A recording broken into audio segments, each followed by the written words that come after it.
Hello, I'm Craig Constantine. Hi, I'm Nicole Warner. So I was wondering if it'd be possible to talk about possibilities. We do this little, everybody's like, we're coming up on 50. I don't know what number this actually is. We're coming up on Ooh. 50 of these. And by now, anybody listening should know that we talk a little bit beforehand. Mhm. And I don't actually, sometimes I don't even know, in this case I do, but sometimes don't even have the slightest clue. Like people are coming in and I'm like, I don't know. I know their name, but I know a little bit about you. So I know a little bit about your podcast show. I Mhm. know just like some random things we've been discussing.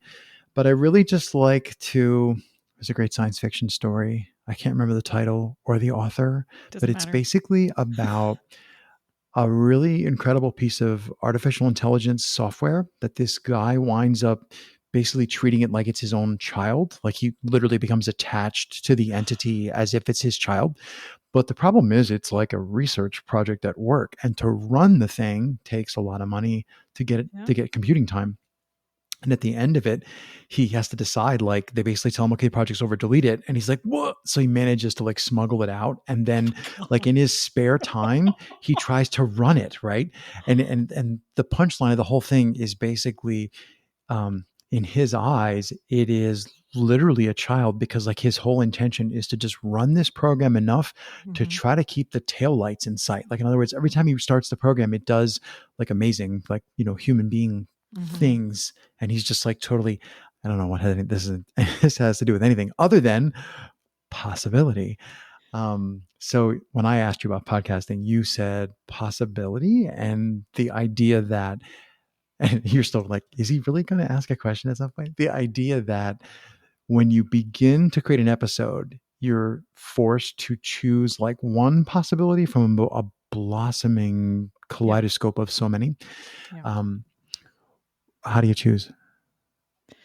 I choose based on content, and I still leave room for flexibility and creativity because it's never going to be exactly what I plan. It's never going to be exactly what I want it to be. I think that's the scariest part about the creative process is you begin somewhere and then you have to allow creativity. You kind of walk with creativity, and that's maybe the terrifying part. Because you never know what's going to happen. But it's like you have this 80% of the thing in mind, and then creativity comes in with the other 20%, and you just got to run with it. And I think that's really scary. Hmm. I think it's really scary. Is that all? I need a sign that like is in the corner of the screen that says I am always well intentioned. Like, so things sound really negative. But what I was going to say is, Yeah. do you have that problem in other parts of your life? Because that's like a really negative thing to say. But like, do you find that challenge of, it's like an embarrassment of riches, right? You're like, I have this project and there are so many possibilities. Yeah, this is a Yeah. terrible problem to have, right? Do you find you have that embarrassment of riches in other things, or did podcasting really become the first time that you found this gaping chasm of possibility? Oh, that's a really good question. I think I think it was the 60-second practice in the podcast workshop that really helped me understand that you show up. That's the most important thing, is to show up, and then you got to find out what happens. Amen. Right. Hey, we said show up and make it matter, and I still have it on my wall. Mm, mm. It's still there. Um, Other parts of my life, I don't know. I don't think it's quite the same. But my podcast is part of my business because that's the intention of it, is to connect with more people about German and German learning and German culture and Germanic culture. So also Swiss culture and Austrian culture, which is cool for me because that's an adventure I still get to go on. I know German culture really well, but I Mm. don't know Austrian or Swiss culture really well. Um, I get really jealous when I see Rick Steves on television. It's Yeah, like, I'm as going do all the hiking rest of in the mortals. Switzerland Yeah, today. I'm yeah. like, yeah, you. I hope you Okay. fall. No, we need Rick Steves. Mm. I didn't say fall and be seriously injured. I just said I hope you fall. I hope you trip and like hand you a bloody knuckle or something. I hope Sorry. you realize how good you've got it. I hope you I'm appreciate sure he everything that you does. get to do. Yeah, Yeah. that is pretty cool. We should circle back to this whole possibility of artificial intelligence, though, because I think there's a lesson to be learned in AI that people have forgotten since the 80s, early 90s. Have you seen the movie Short Circuit? I have seen all the movies. Yes, I have seen Short Circuit. Number 5 is alive. But what's the Yeah. catchphrase? Like the real catchphrase from that movie is, it just runs programs. Right. So a couple of years ago, I went on vacation and I went to a record store in Minneapolis. It's Where did called you find Electric a Fetus. like? They still sell records. I mean, I know people they still make records, but mostly as Yeah. like wall ornaments. But okay, so a record store. I'm It, surprised. yeah, it's big in the Twin Cities. And they also had DVDs. And I thought, oh my gosh, I remember going to the movie theater to see this movie. And this is such a great movie because I remember the song, Who's Johnny? She said, and smiled and looked the other way. Because I love that song. It's really wonderful.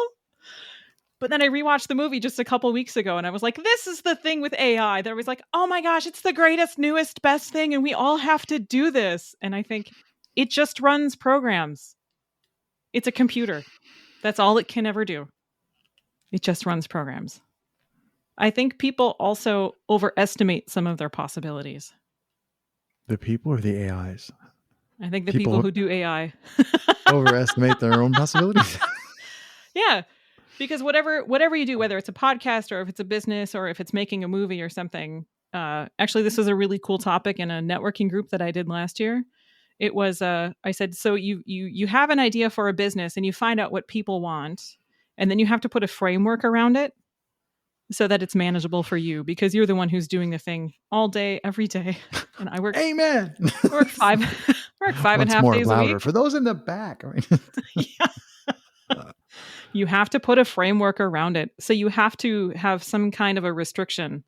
And when you have one restriction, it's really amazing what you can do with your possibilities. I mean, think of Heat from the podcast workshop and her 60-second practice of Heat's on a Tangent. Mm-hmm. Awesome. Outstanding. Some of the best listening I've done this year. People screwing around, right? Well, just press record. The idea of putting I call them bookends, or like, here's a boundary. Mm-hmm. Mm-hmm. I use that a lot.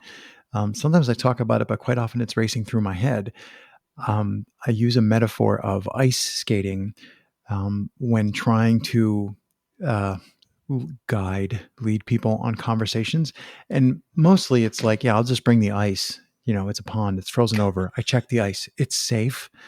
But other than that, I'm like, yeah, you bring ice skates and, I'll try to follow, oh, we're doing figure skating. Oh, we're doing speed skating. I don't know. We're playing hockey, and it's not really about the parameters that I set or the boundaries, or I say, let's talk about, like, what's the first thing that comes to mind when I say the word movement? It's just a question. You could be like, that's a dumb question. I want to talk about AI, and we're off, it really isn't about the parameters that I set for the conversation or the project or the whole thing. It's just the magic of people talking to each other, I think. But anyway, what was the question? Absolutely. I forget what I was talking about. It just runs programs. It's not a question. It just runs programs.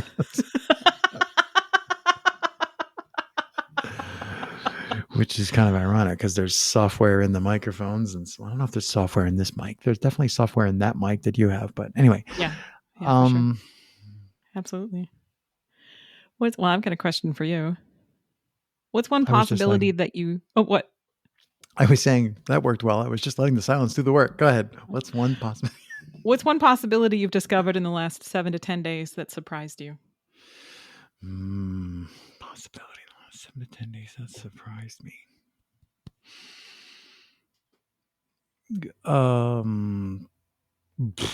That's hard. That's a really good question. Mm-hmm. Like what could be, even if it's only an idea. I think this is something that where a lot of people stop themselves and they get really stuck. Yeah, I got an answer. So I keep so I blog. It's a problem. Yes, you do. And I don't know if it's published yet. I just wrote a little blog post. I was talking about what if my mission, because it is, was to try to spread better conversation, to improve conversation generally, to more compassion, understanding. Okay, that's my mission. Okay, well, what's the next question? I had this long list of questions. And it's like the first question is, what if I try to improve the art of conversation? But then when you start looking at it, you're like, no, the art of conversation is just fine. Like this has been going on for hundreds of years. Okay, what if I tried to improve other people's conversation? They're like, well, physician, heal thyself. And I just kept going and going with this line of questioning, in like self-referential, internal questioning. And I Uh-huh. came to the point, it's like, what if I just had lots of really cool conversations with people? And I'm getting to the point now Yeah. where it's like, yeah, I don't have to do anything. I don't need to like write a book about conversation. I don't need to do more things to just go have the conversations. And it's like, okay, Yeah. how many conversations could I actually have? Like, well, if Nicole is the one, two, three, four, five, fifth one that I've had today that's been recorded as a podcast, and Wow. I think I have 6 on Friday. If I'm limited solely by how many of them I'm willing to pack in using Calendly software, and I'm doing different projects at the same time, so not all of those are for this show, like Yeah. how many, like, does it eventually become throwaway at some point? I'm here to tell you, like, whatever number I'm on today, no, this is a very different conversation from the last guy that I just talked to, Yeah. in England. We're talking about jumping and parkour. So I think for me, the possibility of like, here, I'm so meta, even this acronym, this show was, what's the minimum viable podcast hat tip to David Dubinsky, I think is where I first heard that. Yeah. And I just went, well, that would slow me down. We're getting rid of that. That would slow me down. We're getting rid of that. And all it's left is 20 minutes of recording. And now I'm going like, okay, well, why does it have to just be one show? What if it was, a bunch of different shows? Like somebody just, half hour ago said, well, what if you did a show about and asked me about a whole nother different topic? And I went, I don't know anything about that topic, but would that stop me from doing a show about that? So the possibility of like, how much can you rip away and still have a thing that looks like the thing you were trying to do? But that's what comes to mind. Wow. That's really cool because last night, and I wrote this question, you can't see my whiteboard from I where know you you're are. looking at something. Yeah. And I thought, okay, so there's something about my business that's not quite right. It's not quite where it needs to be. It needs to develop and change and grow. So, and I thought, well, I don't think in terms of size. I could think of it in terms of color. Like right now it's light blue and I would like it to be a deep red purple or like a really deep fuchsia or some kind of color like that. So, and I thought, well, I'm just going to give it the word broad for now. And this is where I'm going to start. So I've started over here on the map, but there are some boundaries, of course, which I've already set up because of the business. What if my business isn't broad enough? What if? Hmm. And that's a really powerful question, and it's a really nice one to ask yourself, what if this? What if that? Because so many people get stuck on, well, this process has to be like this and this system has to be like this and then we got to do these tags in the back end of the website and then we have to do this with our contacts, da, da, da, da. And You're like it's out like, in the well, no, weeds. actually What am I doing? that's yeah, and this super hyper focus on things is what I see all the time now, and I think it's part of what Seth talks about with the race to the bottom. It's like how can we Yeah. simplify this to one word hashtag that we made up so we can copyright it. Yeah. Optimize ourselves to oblivion, right? Yeah, but it's no longer optimization then, right? Because Right. it's only a thing. It's not a process. It's not a dynamic that includes other people like a conversation. It's not, it gets smaller and smaller and smaller and smaller and then there is no more possibility for Mhm. optimization. Or growth, or like Yeah. creating anything cool, or inspiring anybody, or serving people, or creating value, or any of It that stuff. becomes sterile. Nobody Hmm. wants that unless they're Except, having surgery. except when they're taking my appendix out, I would like sterile, please. Oh yeah, Um, definitely. Definitely. So there's a time and a place for that. But yes. everything else we have, and I think Seth just wrote about this the other day, like taking the human out of things doesn't work. It absolutely doesn't work. And I just got a new phone and it's an Android. And I was like, who in the world thought that this was a good idea to put that function on the power button? Who? They were not thinking about the There's a committee. people. They were thinking about how to get something in front of a person. Mm-hmm. So then I'm not joking, I had to go online and look up how do I take feature XYZ off of the power button. And it was like a 5-step process. Just be happy there was a process. Be happy it wasn't like, nope. I run into that one a lot. Yeah. Why can't I just nope? Anyway. Just no. Yeah, I don't work that way. How can I say yes? How could this be something? what if this were a thing? Hmm. Yeah, that the whole how do I say yes to this? How do I say no to that? The improv lesson of yes and I think there's like a spectrum, and I'm moving as fast as I can over to the end of the spectrum where my preemptive before you've even finished asking the question answer is no, because I say yes to far too many things, and you wind Uh-huh. up far too diluted, and that's part of what I was thinking about when you asked me about possibility. I went, whew, I say no to a lot of things. Is there something that I haven't just out of hand said no to? And I was thinking, yeah, the idea of, well, what if I just did 1,000 conversations or Mm-hmm. 10,000 conversations? Like, what would it do to me? What would it do to everybody? Each person who you know, Yep. your experience of the conversation is one thing. It's like, all right, well, as long as everybody coming away is like, that was awesome. As long as that's still happening, what would happen to me, like asymptotically as I had conversation after conversation? So who knows? Um, was there a thread here? I think our thread. So, I mean, like I have notes that say possibility, leave room for creativity. Absolutely. Um, But you have to set the boundaries too. Like saying no is really, really, really important. And I can't remember who it was, but somebody I was talking to recently, it's one of my clients calls this accordion time, because nobody really knows, like, is it stretched out or is it compacted? We have no idea anymore. hmm. So at some point in this accordion time, somebody asked me about saying no, this, that, or the other thing. And I said, oh, I downloaded this PDF that's like 25 different ways to say no without saying the word no. I got over that. That was a phase that I went through. Now I just go, no. Nice. And people go, I'm just like, don't care. I'm a child of the Muppets. No thank you is also very nice. Or I hadn't thought of saying no thank you, except I don't there's see. My problem is I don't like to lie. So when I actually don't mean thank you, I won't say no thank you. I also don't huh, say I'm sorry when I'm not actually sorry. I do dial back good. the no, and I hope that the door hits you on the way out. I dial that back. I tend to just go no.